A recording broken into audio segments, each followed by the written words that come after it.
Filipenses. E ele junta esses dois livros e ensina para a gente o segredo do contentamento. Outro livro, esse já é a leitura menorzinha, né? Isso aqui a gente lê numa viagem de trem.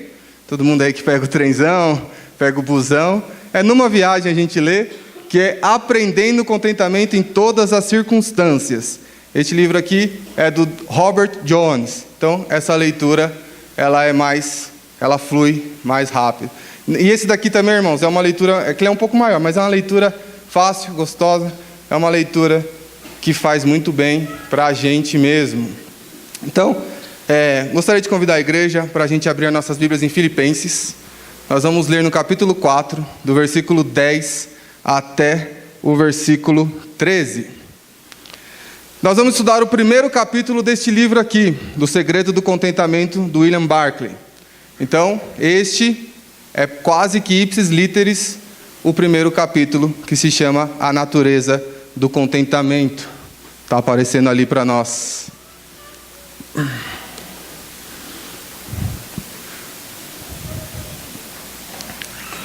Antes da leitura, irmãos, queria, para quem não conhece, eu que estou no comando aqui. Deixa eu ver. Aí. Mas para mim não está mudando, Tiagão. Deixa eu ver. Achei. Essa é a minha família, para quem não conhece. E eu gosto de pôr, quem foi lá em Salesópolis viu que eu coloquei também, porque minha esposa se doa muito para que eu possa estudar e para que eu possa montar este estudo. Então, é uma singela homenagem que eu faço à minha esposa e meu filho, que graças a gente cumprir Efésios, né? Eu a amo e ela me auxilia, eu tenho tempo para estudar em casa um pouco e conseguir fazer esse estudo. Irmãos, orem pelos presbíteros da sua igreja. Todas as igrejas aqui presentes, orem. Porque a gente vê a cara de tristeza das nossas esposas e nossos filhos quando a gente sai, às vezes, para reunião noturna, para reunião no sábado. Orem pelos seus pastores também. Realmente, não é fácil. O coração deles fica e o nosso fica na mão. Mas é muito gratificante trabalhar para o Senhor. Então, o nosso ofício, o nosso cumprimento, tanto presbíteros regentes quanto docentes, por mais que ali doa, a gente sabe que a gente está cumprindo o texto de Coríntios que fala que no Senhor o nosso trabalho não é em vão. Também gostaria de parabenizar as sociedades pelo trabalho no ano. Gostaria de parabenizar a SAF, a UPA e a UCP. Parabéns pelo trabalho de vocês. A gente já viu alguns relatórios, foi tudo muito bom. E rogamos as bênçãos do Senhor para vocês para o ano que vem. Então, conte com o apoio do conselho, conte com o apoio dos presbíteros, conte com o apoio da junta diaconal. Nós estaremos aqui para auxiliar vocês. Não desistam. O PH, o MP, contem conosco. Será muito bom contar com vocês. Agora, vamos lá. Irmãos, antes da gente ler o texto, eu queria... Essa passagem é muito famosa, sobre contentamento, e aí a gente vai entrar, e aí a gente vai para o texto. Certa vez perguntaram para o escritor Nelson Rockefeller: quanto de dinheiro você precisa para ser feliz? Alguém sabe a resposta dele? Pode falar, irmãos, não é culto, tá? A gente está no momento aqui de confraternização. Ninguém sabe, é famosa essa. Ele disse o que todos nós falamos para o nosso chefe todo dia: só um pouco mais. Irmãos, não está dentro da gente a insatisfação, não é uma coisa que cada um de nós temos. A gente nunca está contente, a gente nunca está feliz. Você teve um aumento hoje, daqui uma semana você já está querendo mais dinheiro. Deus te deu várias bênçãos ao longo do ano, mas todos nós estamos falando: não, 2019 foi um ano difícil, foi um ano puxado. Nós não temos contentamento, irmãos. O que nós temos? Nós estamos com o nosso coração arraigado nas coisas aqui dessa terra. Nós achamos que o que vai trazer contentamento para nós é um alto investimento na bolsa de valores, ou nós achamos que vai ser trocar de carro, ou comprar aquela casa. Está tudo aqui. E hoje nós vamos ver através desse texto e através da vida do apóstolo Paulo que contentamento não é aqui, irmãos. Se resumisse a essas coisas aqui da terra, nós seríamos os mais infelizes de todos os homens. Contentamento, irmãos, é o nosso compromisso e a nossa vontade e o nosso desejo de parecer mais com nosso Senhor Jesus Cristo. Leamos, irmãos, todos juntos. Filipenses 4, dos versículos 10 até o 13. Alegrei-me, todos juntos, irmãos. Alegrei-me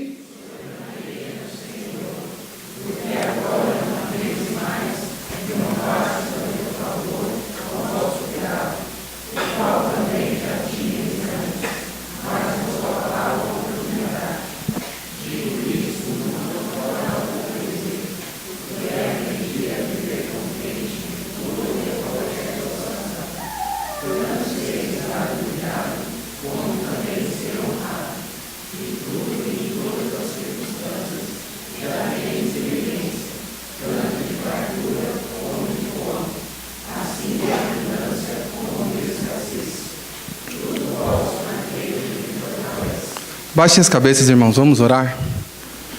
Senhor Deus e nosso Pai, nós estamos aqui, Senhor, para aprender mais de Ti, para que ensinamentos preciosos e gloriosos, Senhor, a respeito do contentamento, que o Senhor fale conosco e que o Senhor nos ensine nessa noite.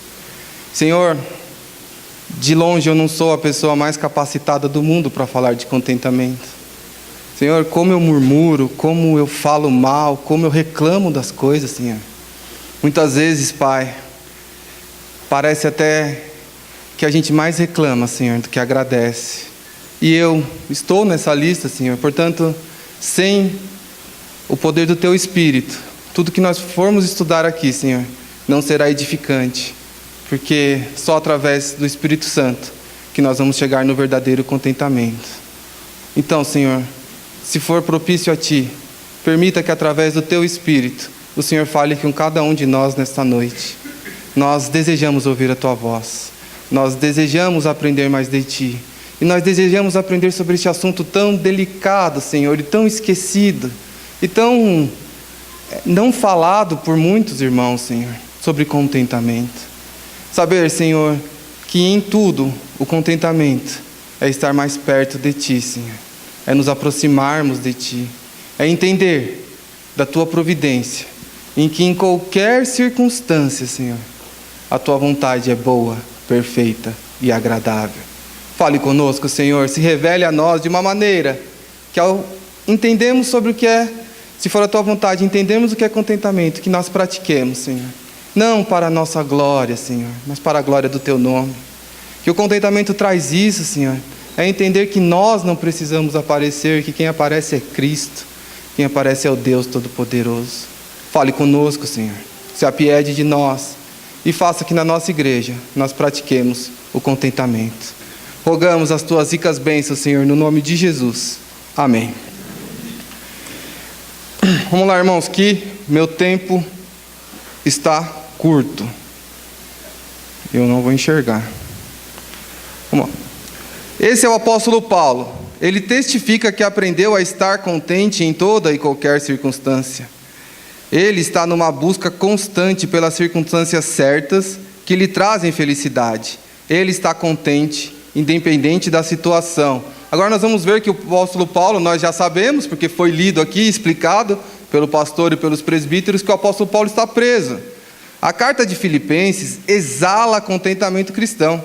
Ela não somente contém a clássica passagem citada sobre o contentamento, mas ela está totalmente permeada de contentamento. Nós vamos ver que essa carta, ela é muito direcionada ao contentamento cristão.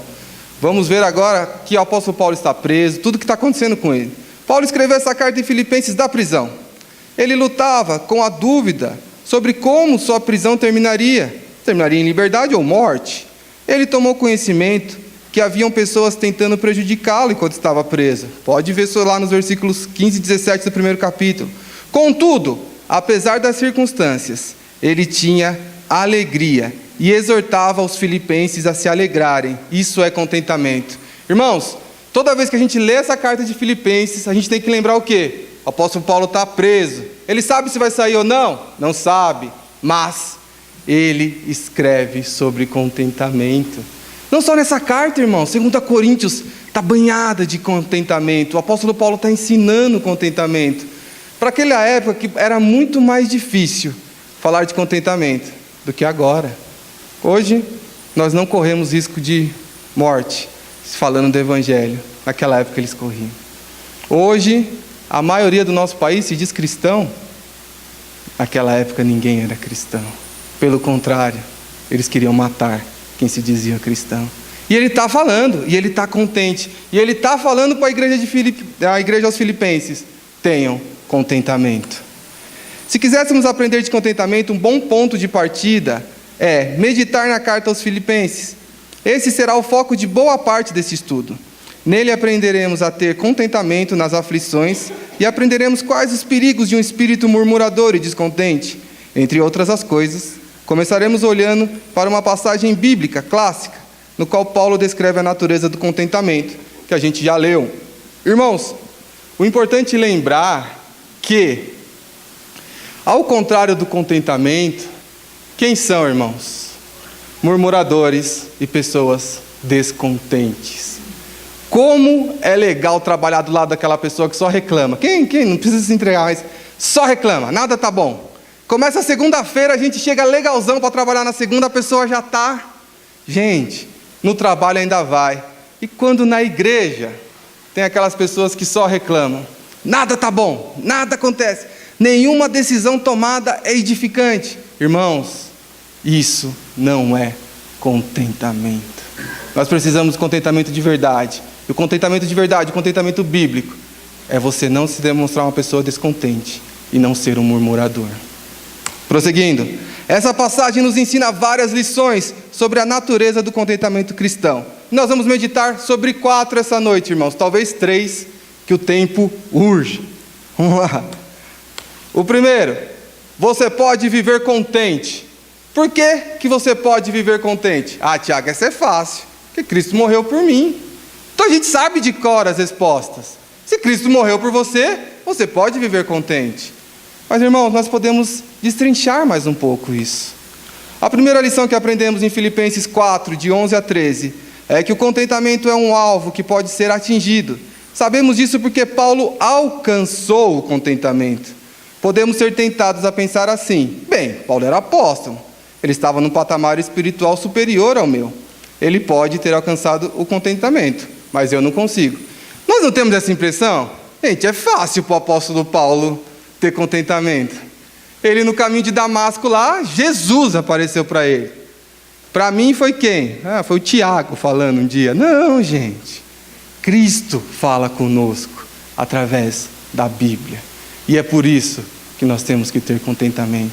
Contentamento, irmãos, não é uma coisa que, reparem na palavra, aprendi. Contentamento não é uma coisa natural. Eu tenho um pequeno pecadorzinho de quase 8 meses em casa. Nada é natural para ele. Ele já é um pecadorzinho. A intenção dele já é má.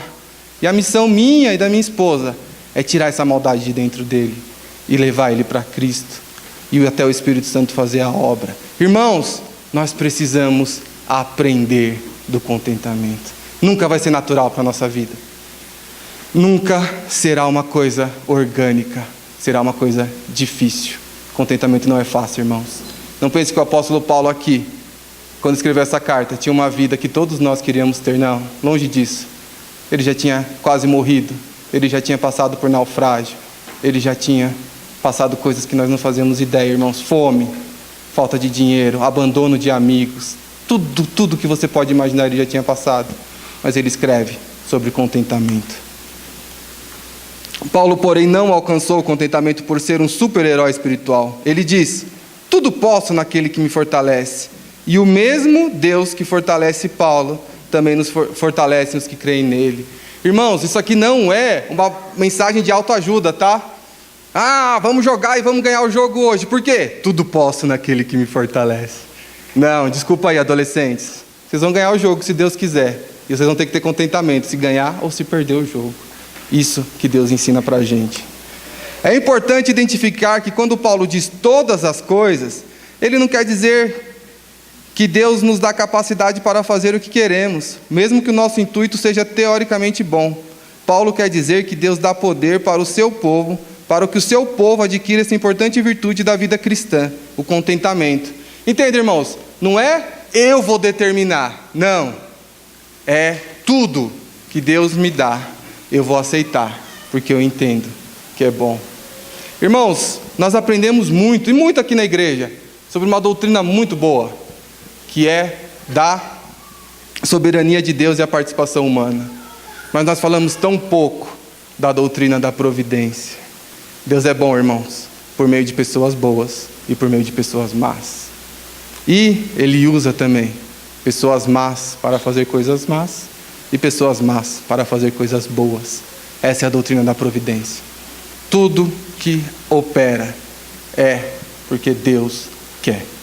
E nós, irmãos, por mais que nos doa, por mais que às vezes não é o que a gente quer, e aí é outro pecado grave, é o que nós queremos a nossa vontade na frente da vontade de Deus.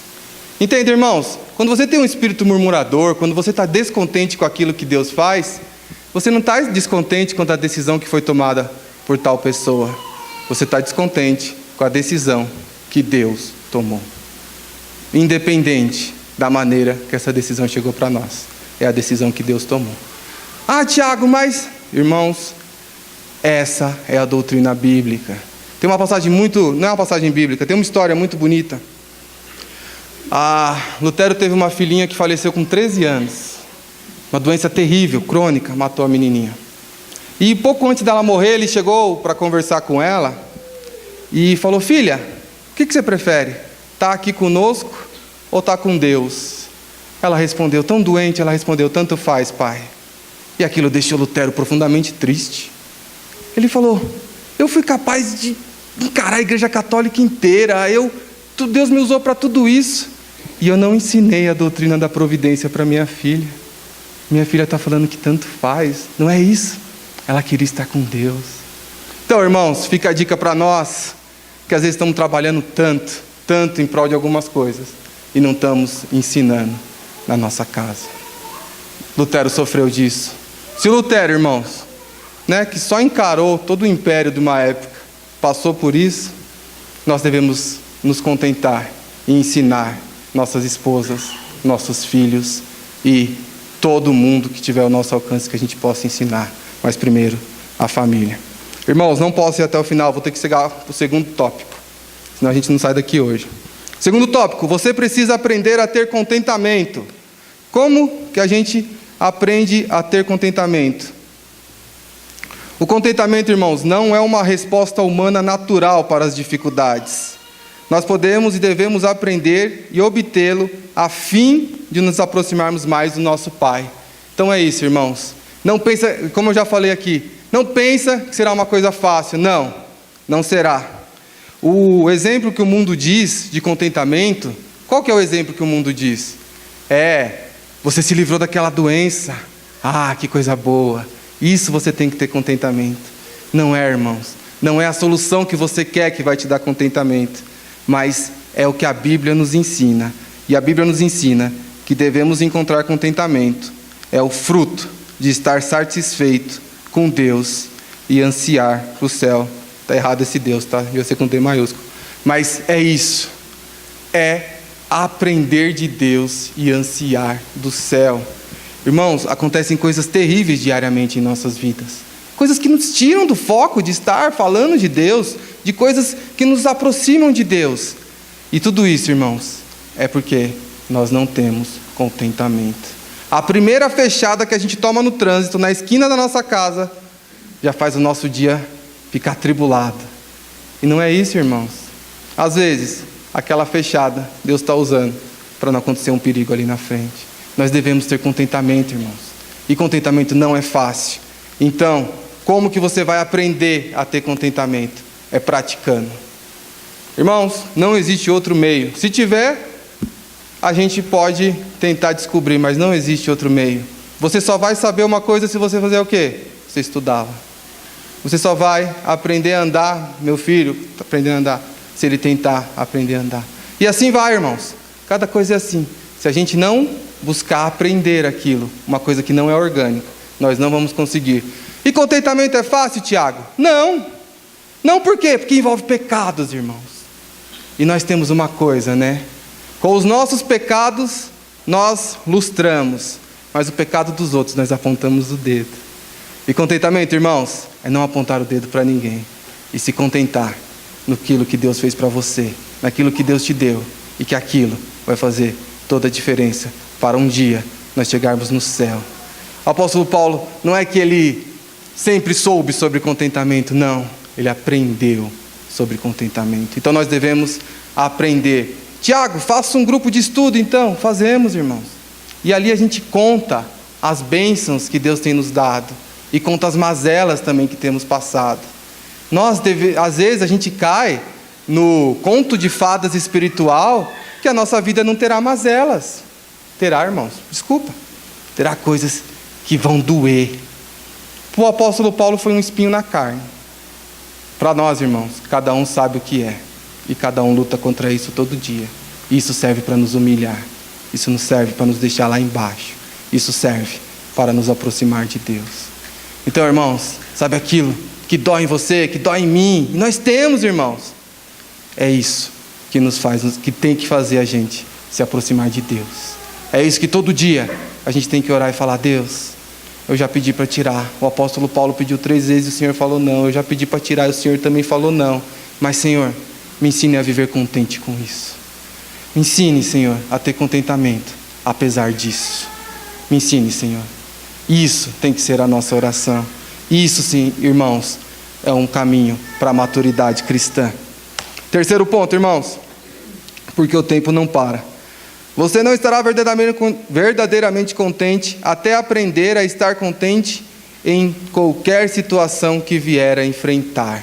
E isso a gente tem que parar e pensar. Em qualquer situação que vier a entender. Sim, voltemos lá para o versículo 11 e 12. Vamos lá, irmãos, vamos ler juntos.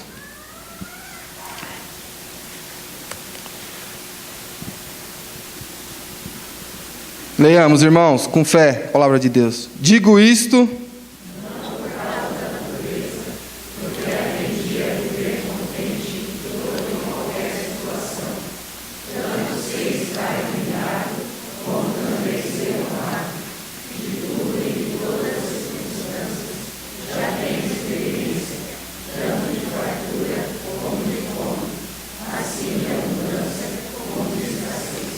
irmãos, nunca esqueçam esse verbo quando a gente lê essa passagem maravilhosa. Aprendi a viver contente em qualquer situação. O próximo tópico a gente vai falar um pouco sobre a palavra contente aqui. Mas o aprender, irmãos, é o que faz toda a diferença em nossa vida. Paulo está contente em qualquer situação que possa enfrentar, seja em grande abundância, seja em grande necessidade. Da mesma forma, não teremos verdadeiramente alcançado o contentamento enquanto estivermos contentes de algumas circunstâncias, mas em outras não. O verdadeiro contentamento cristão requer que estejamos contentes em qualquer situação. Irmãos, é muito comum a gente falar pecaminosamente, mas não, até ali eu vou bem, de lá em diante, não, irmãos, é estar contente com situações que nos agradam e situações que cada vez a gente fica pensando: irmãos, por que será que eu estou passando por isso? E não adianta, irmãos, a gente, que eu falei, cair nessa fábula espiritual, que nós não vamos passar por problemas. Nós vamos passar por dificuldades, coisas terríveis vão assombrar a nossa vida. Irmãos, quando tudo isso acontecer, vocês terão apoio espiritual da igreja. Nós vamos falar isso mais para frente. Mas é Deus te trazendo para mais perto dele. Nós vamos ver agora nessa passagem que às vezes as pessoas... Eu não vou conseguir ler tudo, irmãos, que o tempo passa. Mas, às vezes a gente acha que contentamento tem a ver com a pessoa ter muito dinheiro ou a vida não ter problemas. Irmãos, isso pode ser uma cilada para a gente se afastar de Deus. Porque aí a gente vai seguindo a vida como se a vida não tivesse problemas. E domingo que vem, em vez de eu ir na escola dominical, eu vou viajar. E no domingo à noite eu estou cansado porque eu viajei e não vou no culto à noite. E começa a se afastar aos poucos de Deus. Então, irmãos, nunca pensem que contentamento tem a ver com você não ter problemas, com você ter uma vida que todo mundo queria ter. Não, irmãos. A única vida que todo mundo tem que querer ter é igual a vida de Cristo, e não a vida de ninguém. Irmãos, com quem eu devo parecer, Tiago? Com Cristo. Ah, Tiago, seu filho parece com você, que seja só fisicamente, mas que ele pareça com Cristo. Esse deve ser o sonho para todos nós e para todos os nossos irmãos queridos da nossa igreja. A gente tem que entender, irmãos, que o contentamento, se ele for realmente visto e vivido em nossa igreja, todos serão contentes. Isso vai atingir todas as pessoas. E lembre-se, irmãos, contentamento não é a pessoa expansiva. A pessoa expansiva, eu sei que todo mundo às vezes tem vontade de dar um peteleco. Não é isso. Contentamento, irmãos, é a pessoa estar verdadeiramente crendo que Cristo é poderoso em toda e qualquer circunstância. Vamos continuar, irmãos. Então, quando a pessoa vomita um remédio prescrito pelo médico para aliviar uma dor, além do remédio não fazer o efeito, pode indicar que há um problema sério. Da mesma forma, quando não conseguimos suportar as dificuldades que Deus nos dá, isso revela um problema mais profundo em nossa alma. Estamos em perigo espiritual. Irmãos, quando nós estamos passando por um problema terrível e nós não entendemos que espiritualmente isso serve para o nosso crescimento, nós podemos estar passando por um problema espiritual terrível. Nós achamos que a nossa vontade é melhor que a vontade de Deus. E sabe o que é isso, irmãos? Isso é descontentamento. Isso é querer se pôr no lugar de Deus. Isso é um pecado que nós devemos lutar contra. Então, irmãos, toda vez que a gente estiver passando por um problema, e quando nós estamos passando por um problema, nós não gostamos de contar, né? A gente fica mais calado, porque dor dói. Se alguma pessoa que passa por problema e não dói, me dê a receita, porque dói. Nós ficamos tristes, nós ficamos angustiados, nós ficamos abatidos. Irmãos, isso é extremamente normal, mas todas essas coisas ruins que acontecem nos deve levar para mais perto de Deus e não para longe. Então, irmãos, se você tomou o remédio e vomitou, entenda, o remédio tem que fazer efeito. E esse remédio é a palavra de Deus, porque ela é poderosa, a ponto de dividir a alma e o corpo. E só a palavra de Deus tem esse poder. Então, irmãos, ela é mais penetrante que espada de dois gumes. Então, irmãos, quando a gente estiver por dificuldade, não recorra à vizinha fofoqueira. Não recorra ao seu amigo, sei lá, pastor predileto da internet. Não, recorra a Deus. Recorra ao pastor da sua igreja. Recorra aos presbíteros da sua igreja. Recorra, irmãos, à ajuda espiritual de verdade, ao amparo espiritual de verdade. Jamais, irmãos, vai procurar lugar, vai lá procurar remédio ou comida aonde não há remédio e aonde não há pão. Se você for, irmão, para algum desse lugar, infelizmente, talvez vão te colocar tanta psicologia e tanta coisa que não agrada a Deus, que você vai ficar meio desparafusado das ideias. E depois será mais difícil, e cada vez fica mais difícil de resolver esse problema. A nossa apatia espiritual, irmãos, ela não surge do dia para a noite. Ela não surge, ela vai surgindo aos poucos. E aos poucos. E quando a gente vai ver, a letargia tomou conta da gente. E a gente não consegue mais orar. A gente não consegue mais agradecer a Deus. A gente não consegue mais nem sorrir. A gente não consegue nem ler a Bíblia. Aí, irmãos, é UTI. Aí é só UTI que resolve. Irmãos, tenho que correr. Porquanto, estou lendo o último, tá, irmãos? Por quanto tempo estamos dispostos a suportar aflições? Podemos, como Paulo, reconhecer que elas vêm de Deus? Mesmo que seja através do mensageiro de Satanás. Quem quiser ver isso lá em 2 Coríntios 12:7, nós não temos tempo de ler. Pela graça de Deus e para a glória dele, estamos dispostos a perseverar durante as aflições. Nós não podemos escolher se queremos enfrentar dificuldades ou não, mas podemos escolher se queremos glorificar a Deus em contentamento ou desonrá-lo em amargura e murmuração. Então, irmãos, quando nós estamos amargurados e murmurando, nós não estamos agradando a Deus. Tiago, mas eu também murmuro, também. Irmãos, admito, a gente é difícil a gente reconhecer o nosso pecado, né? Mas nós pecamos, irmão. Só que a gente perdeu o parâmetro principal que nós devemos ter como igreja. Nós estamos aqui um para ajudar o outro. Deus deu talentos incríveis a Dani que não deu para mim, justamente para ela abençoar a minha vida. Deus deu talentos incríveis para outros irmãos e não deu para mim, justamente para eles abençoar a minha vida. Deus deu talentos incríveis para todos nós, irmãos, e nós devemos usá-los para abençoar a vida dos nossos irmãos, não para murmurar e não para ser pessoas amargas. Prosseguindo. Quarto, você deveria compreender contentamento como estar mais próximo de Deus. E aí, irmãos, nós vamos falar agora exclusivamente da palavra do versículo 11, contente. Porque essa palavra, irmãos, ela é muito importante neste texto. Ela é muito importante mesmo. E o sentido dela, sempre que usado no grego, a palavra ela é autarqueia ou autarquês. É a palavra que deu origem à autarquia. No sentido filosófico, para uma escola filosófica que tinha na época lá, chamada estoicismo, os estoicos, essa palavra ela tinha o sentido de autossuficiência. Então, quem lê no grego original, lê essa passagem literalmente como aprendi a estar autossuficiente. Literal, tá, irmão? E por que o apóstolo Paulo coloca de autossuficiente para contente?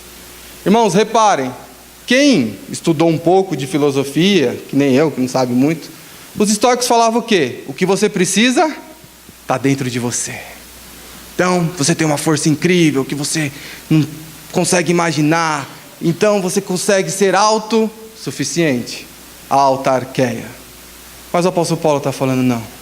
Eu aprendi contentamento. Por quê? Porque tudo que eu preciso não está dentro de mim, está em Deus. Este é o sentido da palavra contente no versículo. É que não vem de mim o que eu preciso, vem de Deus. E à medida que, pela graça de Deus, eu vou me enchendo do Espírito Santo, eu vou ficar autarquia, ou autarqueia, que é autossuficiente, mas não é de mim, é de Deus, é do Espírito Santo que habita em nós. Nós devemos entender isso por quê, irmãos? Hoje em dia, né, é muito normal as pessoas falarem, não, mas você é tão especial, não, você merece. Não, irmãos, as coisas é estar lá de Deus para nós. Então, o contente aqui, nunca pensa que é uma coisa assim, um sentimento criado por mim. Não, lembra da palavra do versículo 11, aprendi a estar contente, aprendi a estar com contentamento. Contentamento em mim? Não, em Deus. O que eu preciso não está em mim, mas vem de Deus. Sempre é dessa maneira que nós devemos pensar. O que eu preciso vem de Deus e não está dentro de mim. E é por isso que é o grande lance aqui, e todos os comentaristas bíblicos, nesses dois livros, quando falou eles contam essa história. Porque o apóstolo Paulo, que todos lembram lá de Atos, que ele vai lá no Areópago, briga lá, fala, o Deus desconhecido, eu conheço esse Deus. O apóstolo Paulo tinha essa briga com o movimento histórico. E o movimento histórico, até hoje, irmãos, eles estão aí. Você acha que esse movimento acabou? Não, irmãos. Você acha que a psicologia, tudo que você vai, qualquer coisa, eles vão falar que o que você precisa está dentro de você, que você não precisa buscar solução em outras coisas. Irmãos, foge disso aí, dá seta, pega o contorno de volta e volta para as Escrituras. O que você precisa está aqui, irmãos, na palavra de Deus. O que você precisa está na pregação, domingo a domingo, fiel às palavras do seu pastor. O que você precisa, irmãos, é se aproximar com Deus todos os dias, fazendo a sua devocional e as suas orações. É não se cansando, é não se afastando de Deus, é não se sentindo cansado, ofegante. Sabe, irmãos, é engraçado, né? Mas final de ano dá aquela coisa, né? A gente está cansado, mas aí vem o Natal, a gente come, confraterniza com a família, congressamento. Essas coisas são muito boas, eu gosto. E aí tem a virada de ano e sem acontecer nada. Nada normal, nada racional. Em janeiro a gente está descansado, a gente está cheio de energia, como se a virada do ano desse, né, carregasse as nossas baterias. Isso acontece. Com a medida que os anos vão passando, com menor intensidade, mas acontece. Irmãos, não é isso que tem que encher as nossas baterias. O que tem que encher as nossas baterias é o poder do Espírito Santo que habita em nós. E isso tem que ser todo dia. Por mais que a gente queira, irmãos, encontrar alguma coisa que nos possa alimentar, o alimento divino, o alimento saudável, o alimento que vai nos trazer crescimento, é só na Bíblia, é só buscando leituras que vão te deixar mais perto de Deus e não longe de Deus. Prosseguindo, irmãos, nós vamos ver aqui 5 aspectos de como a gente pode estar mais próximo de Deus. O primeiro, não se trata da autossuficiência do tipo, você tem que se virar sozinho. Como já vimos, ela só pode ser alcançada pelo poder de Deus. Ela depende totalmente da graça de Deus. Então, contentamento, irmãos, só pode ser alcançado pelo poder de Deus. Desculpa, se falaram outra coisa, não existe. Não se trata de uma autossuficiência individualista. Eu não preciso das pessoas. O contexto de Filipenses deixa isso claro. Paulo reconhece a importância dos filipenses em sua vida e ministério. Ele agradece a cooperação do Evangelho, o qual incluía assistência financeira, quanto ao apoio pessoal de Epafrodito. Em toda a carta, ele expõe sua compreensão de que os cristãos precisam um dos outros, que só pode cumprir devidamente seu papel fazendo parte da comunidade dos crentes. A palavra autossuficiência na filosofia grega é contentamento na doutrina cristã. Então, irmãos, toda vez que você ouvir alguém falando de autossuficiência, você fala, para mim, na doutrina cristã, isso é contentamento. Para os gregos, o que você precisa está dentro de você. Na doutrina cristã, o que você precisa, Deus vai te dar através da sua graça para o seu crescimento espiritual. Então não pense de forma alguma, irmãos, que o que você precisa pode vir de outra coisa que não seja o poder do Espírito Santo. Para encerrar, irmãos, contentamento, ele é interior. Podemos estar calmos por fora, enquanto por dentro a desordem e a perturbação tomam conta. O contentamento precisa estar arraigado no coração. A gente nunca vai ter contentamento, irmãos, demonstrando paz por fora e por dentro matando os nossos irmãos. Não. Lembra que a gente viu no outro tópico que nós precisamos um dos outros. Contentamento faz parte disso aqui. Eu tenho que estar plenamente satisfeito com o meu irmão. Então, se a gente não tiver assim, a gente não vai ter contentamento. E o outro parte, se não tiver arraigado no nosso coração, eu posso estar aqui demonstrando contentamento e na verdade não tem nada disso dentro de mim. Quarto ponto, o contentamento é gracioso. Isso quer dizer que está arraigado na graça de Deus, mas que também responde graciosamente a cada situação que a pessoa enfrenta. Quinto, o contentamento se deleita ou encontra alegria naquilo que se faz. Então, uma pessoa com contentamento, ela é alegre e feliz e ela encontra alegria naquilo que ela faz.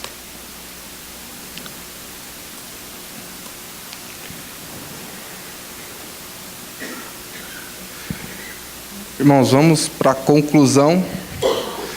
O contentamento é aquela condição de conscientemente agradar-se da bondade de Deus, independente das circunstâncias. E é a capacidade de estar satisfeito, vivendo para agradar a Deus em todas as circunstâncias. O apóstolo Paulo aprendeu contentamento apesar de uma diversidade de aflições, como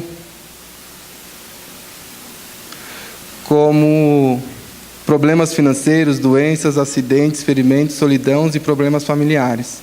Lembranças do passado pecaminoso, problemas de emprego, perseguição, prisão, ameaças de morte, mal-entendidos, rejeição e abandono de seus próprios amigos. Paulo aprendeu o contentamento.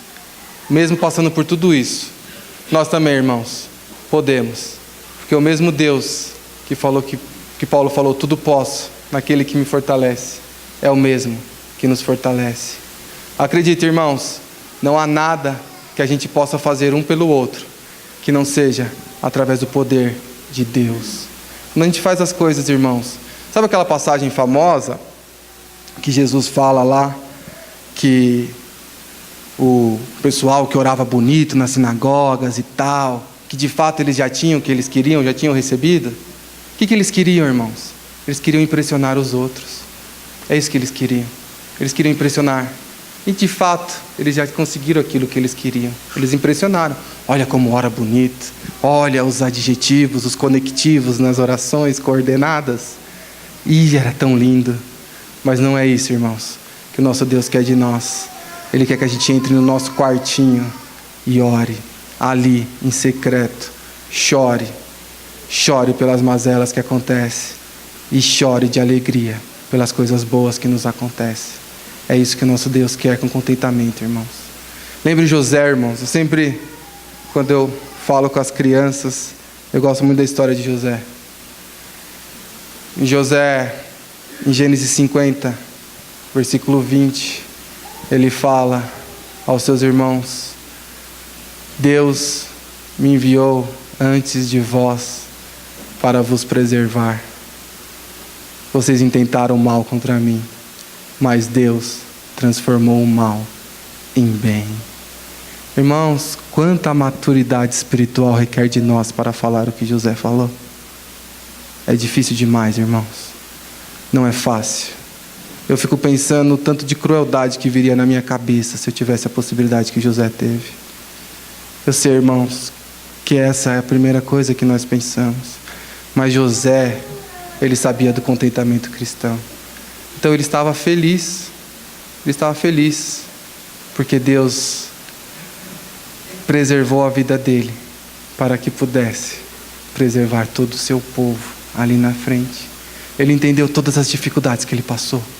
Ele entendeu que toda a tormenta, todo o sofrimento, ser vendido, ser escravo injustamente, depois ser preso injustamente por causa da mulher de Potifar, depois que o outro foi lá pro palácio, esperou 7 anos preso ainda, para depois ele ser solto. Ele passou, irmãos, coisas terríveis, mas ele não ficou em nenhum instante, pelo menos que a Bíblia fala, a gente não vê nenhuma atitude dele de amargura ou de descontentamento. É esses exemplos, irmãos, que nós temos que ter, os exemplos bíblicos. Nós também devemos pensar, irmãos, sobretudo no nosso Senhor Jesus. Quando ele morreu na cruz, irmãos, é a maior injustiça da história. No livro Conhecimento de Cristo, do Mark Jones, publicado pela editora Monergismo ano passado, no último capítulo, o Mark Jones, eu não vou saber de cor, irmãos, mas ele relata ali as 7 leis que foram descumpridas para que se pudesse crucificar Jesus. Então, fazendo fora tudo que era de injusto, ainda 7 leis do Império Romano foram descumpridas para que Jesus fosse crucificado. E ele foi lá, e ele ficou descontente na cruz. Em algum momento ele falou: Senhor, mata todo mundo, acaba com essa história da redenção. Não, pelo contrário, ele falou assim: Pai, perdoa-os, pois eles não sabem o que faz. Irmãos, eu quero dizer que na caminhada cristã da vida de vocês, e na minha também, nós vamos passar por isso. Nós vamos ser injustiçados, nós vamos ser criticados, vão apontar o dedo para nós. E eu sugiro 2 frases que a gente pode responder. Vocês intestaram mal contra mim, meus irmãos, mas Deus transformou o mal em bem. E a segunda é: Pai, perdoa, pois eles não sabem o que fazem. Nós podemos fazer essas 2 coisas quando as pessoas intentarem o mal contra nós. E jamais, irmãos, jamais, escute o que eu estou falando, partir para briga. Irmãos, o cristão, ele tem que ser, por natureza, ter contentamento e ser um pacificador. O cristão, irmãos, tem que ser um pacificador. Nós podemos brigar, sim, quando uma pessoa desonra o evangelho, que nem o Netflix está fazendo, todos nós vamos cancelar nossa assinatura, nós devemos brigar. Mas a maioria das vezes, irmãos, aqui, entre nós e entre as coisas que nos arrodeiam, nós devemos não caçar aquela ira, aquela coisa que você me ofendeu e eu vou me vingar. Isso nunca. Você ofendeu a Cristo, aí eu posso. Mas se for a minha pessoa, não. Eu vou ter contentamento e saber que um dia Deus vai me revelar por que eu estou passando isso. Mesmo que doa. Irmãos, e dói. Já passamos, todos nós aqui, ninguém, tem crianças novas que vocês ainda não sabem. Mas adulto, todo mundo adulto aqui já passou por uma coisa que doeu e ainda dói. Irmãos, Deus tinha um propósito bom e santo na sua vida para você passar por isso. Então, irmãos, é a hora de você olhar para a cicatriz, lembrar que doeu, mas lembrar que não dói mais. E é hora de ter contentamento em Deus. Nós vivemos, irmãos, numa sociedade que não se importa mais com as coisas. A maior operadora de táxi do mundo não tem um carro, que é a Uber. O produto que vende, pelo menos no estado de São Paulo, mais comida, não tem uma loja, que é o iFood. Nós vivemos em tecnologia o tempo todo. E a tecnologia, irmãos, nós estamos passando por uma revolução tecnológica. Eu não passei por uma revolução nenhuma na vida, você está passando por uma revolução tecnológica. Na sua casa tem um Smart TV, se na sua casa não tem um Smart TV, no seu carro tem um computador de bordo. Se você não tem um computador de bordo, você tem um smartphone. Você tem um celular aí que te conecta em qualquer canto do mundo. Irmãos, contentamento não vai vir com velocidade 5G ou 4G da internet do seu celular. Contentamento vai vir devagarinho, na labuta, todo dia, para se aproximar de Deus. 4 lições de hoje, irmãos. Você pode viver contente. Você precisa aprender a ter contentamento. Você não estará verdadeiramente contente até aprender a estar contente em qualquer situação. E o contentamento como estar mais perto de Deus, não como autossuficiência, tá? Tá errado aí. Que possamos alcançar este contentamento e nos satisfazer em Deus, para que Ele seja glorificado através das nossas vidas. Baixe a cabeça, irmãos, vamos orar? Santo Deus e nosso amado Pai, nós te agradecemos porque o Senhor é bom. Nós te agradecemos porque sabemos que, apesar do pecado que habita em nós e de muitas maneiras nós vivemos descontentes, Senhor, nós sabemos que o verdadeiro contentamento só vem de Ti. Por isso, Senhor, pedimos que nos tire pecados como murmuração, descontentamento, aptidão, falta de aptidão espiritual, desânimo espiritual. Que o Senhor tire de nós, Senhor, também a letargia espiritual. Que a gente não careça, Senhor, de nós mesmos, mas que nós entendamos que o que nós precisamos é estar mais próximo de Ti e parecer mais com Teu Filho. Que nós entendamos, Senhor, que conhecimento sobre contentamento não vai vir, Senhor, se a gente não praticar, se a gente não falar como o apóstolo Paulo falou no versículo 11 de Filipenses 4. Aprendi a estar contente em toda e qualquer situação. Nós também aprendemos, Senhor, sobre a importância da palavra contente ali, por mais que ela signifique autossuficiência. Para muitos estoicos e muitas filosofias pagãs que nos rodeiam, Senhor, e tentam adentrar na igreja, nós sabemos que contentamento vem de nos esvaziarmos de nós mesmos e ser enchidos de Cristo através do Teu Santo Espírito. E é isso que nós rogamos, Senhor, para cada um de nós. Faça, Senhor, que nós, através do Teu Santo Espírito, o Senhor nos enche de contentamento.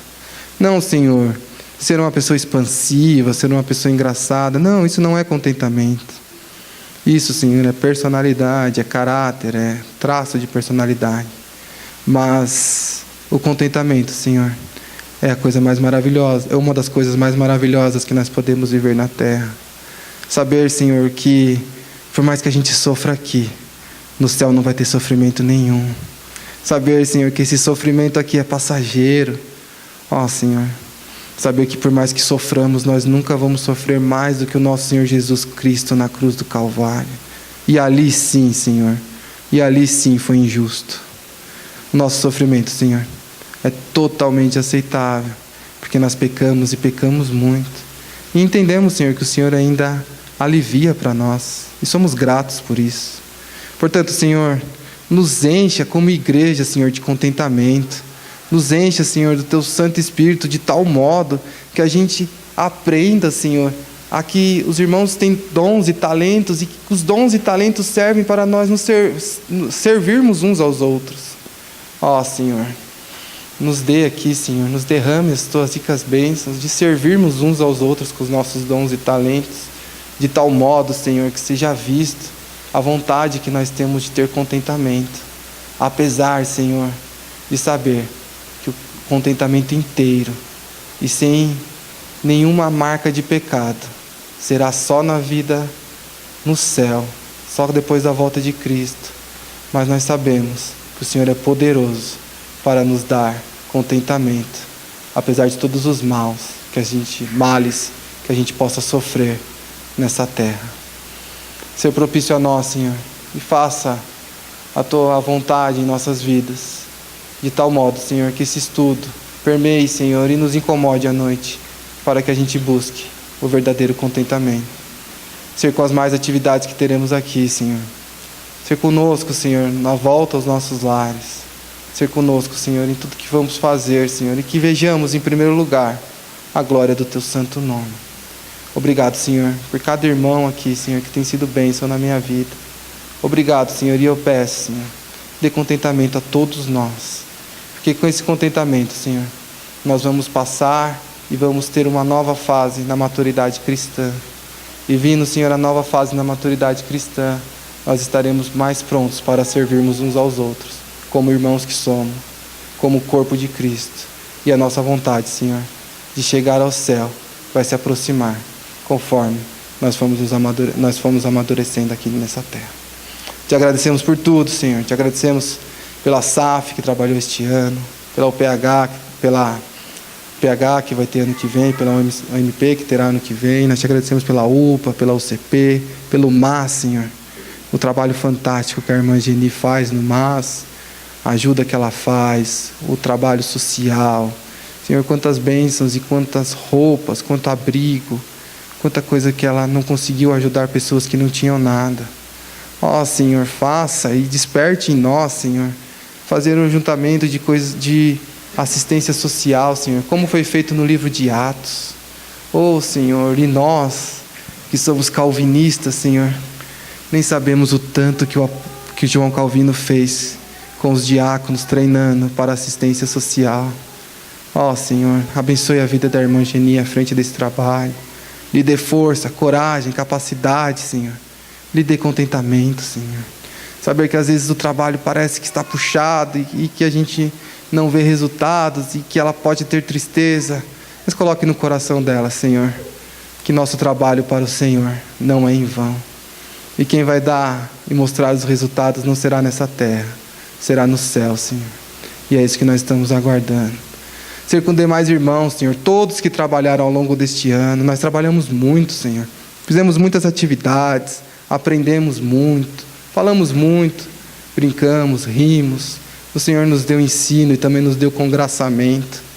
Ó, Senhor, nesse trabalho para encerrar as atividades do ano. Ser com as diretorias que foram eleitas para o ano que vem, Senhor. Abençoe. A maioria já traçou o plano, já fez reunião de agenda. E abençoe, Senhor. Faça que dê certo, lhes dê sabedoria, lhes dê força, coragem, capacidade. Também, Senhor, nós te agradecemos, porque este ano nós tivemos uma longevidade no trabalho. Nós tivemos 3 presidentes reeleitos, isso é muito bom, Senhor. Mostra que a gente está caminhando para uma longevidade e uma maturidade nos nossos votos. E também os nossos irmãos entendendo os seus ofícios. Te agradecemos por isso. Abençoe-nos, Senhor. Ser propício a nós em tudo que faremos ao final deste ano e também ao longo do ano que vem. Abençoe-nos, Senhor, para que, se não for do Teu agrado, que o Teu Filho volte para nos buscar. E se não for do Teu agrado, que o Senhor venha também nos chamar para si. Que nós estejamos aqui ano que vem, Senhor, fazendo mais um encerramento das nossas atividades. Porque o Senhor tem nos sustentado até aqui. Te agradecemos por tudo, Senhor, e pedimos. Abençoe, Senhor, todos os nossos irmãos dessa igreja. Abençoe a classe de catecúmenos. Abençoe que serão novos membros. Abençoe as crianças, os membros menores. Ser com cada um. Ser com os pais na criação, Senhor. E sobretudo, Senhor, seja com o seu povo nessa igreja, derramando sobre nós contentamento, Senhor. Nós oramos no maravilhoso nome do nosso Senhor Jesus, pedindo perdão pelos nossos pecados. Amém.